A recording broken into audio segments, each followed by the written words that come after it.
और अब खबर कटनी से, जहां पर उपनगरीय क्षेत्र माधवनगर में पुनर्वास भूमि पर अवैध रूप से डरबी नामक होटल का निर्माण किया गया, जिसको लेकर प्रशासन ने तोड़ने के लिए होटल को सील कर दिया था। भूमि स्वामी सती देवी के पति ठाकुर मल ने आवासीय मानचित्र स्वीकृति कराकर 3 मंजिला व्यवसायिक भवन निर्माण किया और होटल का संचालन शुरू कर दिया, जिसके बाद प्रशासन ने नोटिस जारी किया और होटल को सील कर दिया। लेकिन अवैध निर्माण को हटाने की बजाय भूमाफिया ने अधिकारियों की मिलीभगत से होटल को फिर से शुरू कर दिया, जिसके बाद नगर निगम और जिला प्रशासन के अधिकारियों की कार्यप्रणाली पर सवाल उठने लगे हैं कि आखिर ये होटल किस तरह से संचालित की जा रही, क्योंकि पहले होटल को अधिकारियों ने सील किया, लेकिन अब होटल संचालक ने फिर से अधिकारियों की सांठगांठ के बाद उसका संचालन शुरू कर दिया है। डरबी होटल का जो विषय है वो यहाँ से लेके हाई कोर्ट तक चला है और डरबी होटल को कंपाउंडिंग करने के लिए जो आवेदन था उसमें नगर निगम ने आवेदन दिया था। उसका कंपाउंडिंग का आवेदन नगर निगम ने निरस्त कर दिया है क्योंकि उसने MOS का पालन नहीं किया है और लैंड यूज उसने चेंज किया है। इसको आधार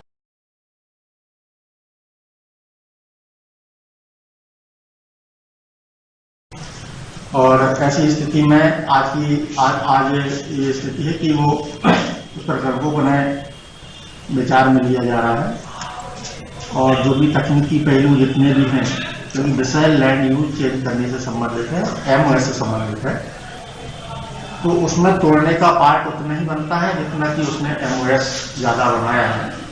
लैंड यूज चेंज करने की यहाँ तक विषय है तो वो परीक्षण करेंगे किस प्रकार की गतिविधि आवासीय क्षेत्र में अलाउ है या नहीं है। एक बार पुनः इसका परीक्षण करके ही आगे कार्रवाई की जाएगी। उसके बाद ये इसेंशियली मैटर जब ये हाई कोर्ट में भी लंबित था, वहां से ये निर्देश प्राप्त हुए थे कि इनकी कंपाउंडिंग की एप्लीकेशन पर एक बार ये सुनवाई कर ली जाए। तो मैटर इसेंशियली नगर निगम से संबंधित है, नगर निगम को इसमें निर्णय लेना है और उसमें जो उनकी कंपाउंडिंग की एप्लीकेशन थी उसको नगर निगम के द्वारा उसको डिस्पोज भी किया गया है। अग्रिम कार्रवाई जो करनी है, उसको सील करना है या उसको उनको नोटिस दे करके उनका जो नॉन रेजिडेंशियल यूज है उस पे उसको कन्वर्ट करना है, वो नगर निगम के अपने स्तर पे करेंगे। मैंने नगर निगम आयुक्त को निर्देशित भी किया है कि जो भी उसमें वैधानिक कार्रवाई है वो उसको समय सीमा में डिस्पोज करें, कार्रवाई करें, जो कि भी मतलब जिसमें उच्च न्यायालय के निर्देशों का भी पालन हो और जो नगर निगम अधिनियम के नियम है उसका भी पालन हो। जहां तक की जो सील हुई थी, जो अखबारों में कटिंग आई है कि उसको सील किया गया था और सील खुली है, तो ये मामला मेरे संज्ञान में आया है। इसमें मैं नगर निगम से जानकारी प्राप्त करूंगा कि किस आधार पे जो है सील यदि किया गया था तो सील क्यों हटाया गया।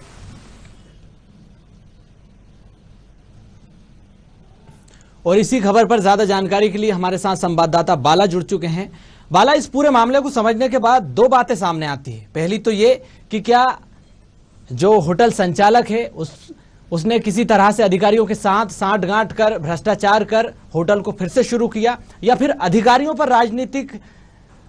राजनीतिक संरक्षण है, उस वजह से ये पूरा घटनाक्रम सामने आया।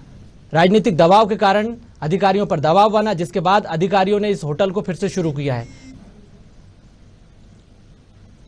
हेलो बाला, हम आपसे 2 बातें जानना चाहेंगे। पहली तो ये कि क्या राजनीतिक दबाव के कारण इस होटल को फिर से शुरू किया गया है या फिर अधिकारियों के साथ मिलीभगत यानी भ्रष्टाचार के बाद इस होटल को शुरू किया गया है? क्या है मामला?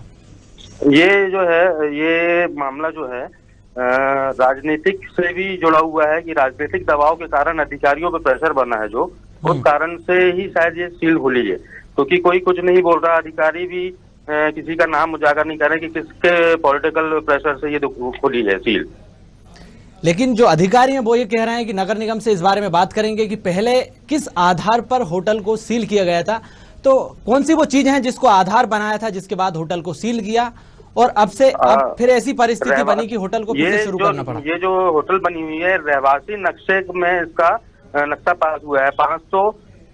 540 स्क्वायर फीट की जमीन जो है उनको अलॉट हुई थी पट्टे के रूप में, लेकिन इन्होंने 3 से 4 हजार स्क्वायर फीट में होटल बना डाली। नीचे सारी दुकानें उनसे किराया ले रहे हैं और इस वजह से ही, और जो उनके जो होटल मतलब रेसिडेंशियल उसके नियम होते हैं उससे मतलब खरे नहीं उतर पा रहे थे, इस कारण से दुकान की सील होटल को सील किया गया था।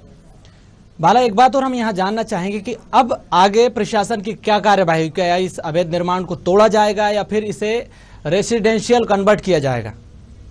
नहीं, इसे रेसिडेंशियल तो कन्वर्ट करना मुश्किल है। इस पे सख्त से सख्त कार्रवाई प्रशासन करेगा।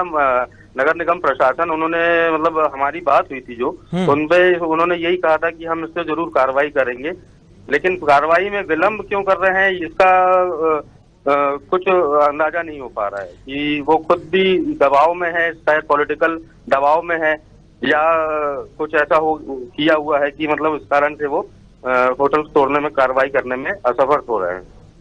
एक सवाल और यहाँ पर ये कि अब इस होटल का क्या हो सकता है? इस होटल को तोड़ा जा सकता है या फिर इसको बंद करेंगे, सीज करेंगे? आगे की क्या रणनीति रहेगी प्रशासन की, इस पर आप थोड़ा बात करें। तो अब कलेक्टर महोदय कटनी जिले के और अपना नगर निगम कमिश्नर साहब ही जो भी कार्रवाई करेंगे, आगे उनसे बातचीत होगी, अनुसार क्या हम कार्रवाई कर सकते हैं, तो वो आगे उस विषय में कार्रवाई करने का आश्वासन दिया उन्होंने हमें। तो आगे इसमें कोर्ट जाने की स्थिति बनी, किसी समाज सेवी ने या फिर किसी ब्यूरोक्रेट्स ने इसको लेकर सवाल उठाए?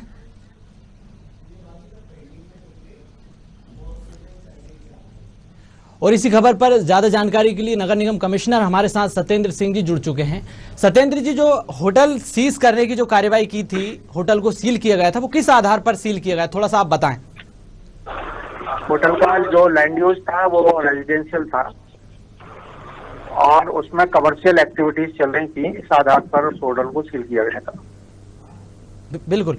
तो अब इसमें आगे की क्या कार्रवाई होगी? आप क्या इसमें कार्रवाई करेंगे? होटल को ध्वस्त करेंगे या फिर इसको रेसिडेंशियल कन्वर्ट किया जाएगा? इस संबंध में न्यायालय में भी, माननीय न्यायालय में भी प्रकरण चला था, प्रकरण से वहां से निरस्त हो गया है।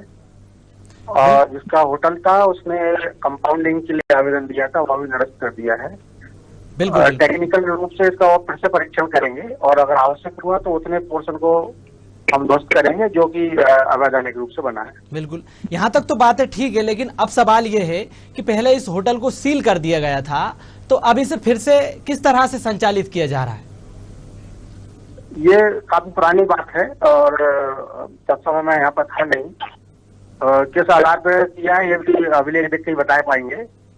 बाकी यहाँ तो मैं समझता हूँ कि माननीय न्यायालय के में प्रकरण जब चल रहा था उस समय उभय पक्ष ने निर्णय लिया होगा जिसके आधार पर इसको ओपन किया गया था। तो आपको इसकी कोई जानकारी है कि क्या निर्णय लिया गया है? इसे सीज रहने का निर्णय लिया गया है, संचालन का निर्णय लिया गया है? अगर संचालन का निर्णय नहीं लिया गया तो अभी नहीं है, वो प्रकरण की वस्तुस्थिति देखते ही बता पाएंगे। बिल्कुल, चलिए शुक्रिया तमाम जानकारी के लिए सत्येंद्र जी। तो जिस तरह से तस्वीरें हम लगातार आपको दिखा रहे हैं कि पहले होटल को नगर निगम ने, जिला प्रशासन ने सील किया, उसके बाद फिर से इस होटल का संचालन शुरू कर दिया है और जो जिम्मेदार अधिकारी हैं वो भी अब बचते नजर आ रहे हैं और कहीं ना कहीं मामले से पल्ला झाड़ रहे हैं। लेकिन जो जानकारी निकल कर आ रही है वो यही कि राजनीतिक संरक्षण, राजनीतिक दबाव के कारण अधिकारी दबाव में कर रहे हैं और पॉलिटिकल रिटालिएशन के कारण वो इस पर कार्रवाई नहीं कर रहे हैं। यही वजह है कि एक बार फिर से होटल का संचालन शुरू हो गया है। तो ये सवाल अब दो तरफा उठता है कि किस तरह से अधिकारी जो है राजनीतिक दबाव में काम कर रहे हैं। अगर दबाव में काम कर रहे हैं तो किस तरह का दबाव है, कौन वो नेता हैं जिनके दबाव में ये काम किया जा रहा है, होटल को फिर से संचालित किया जा रहा है।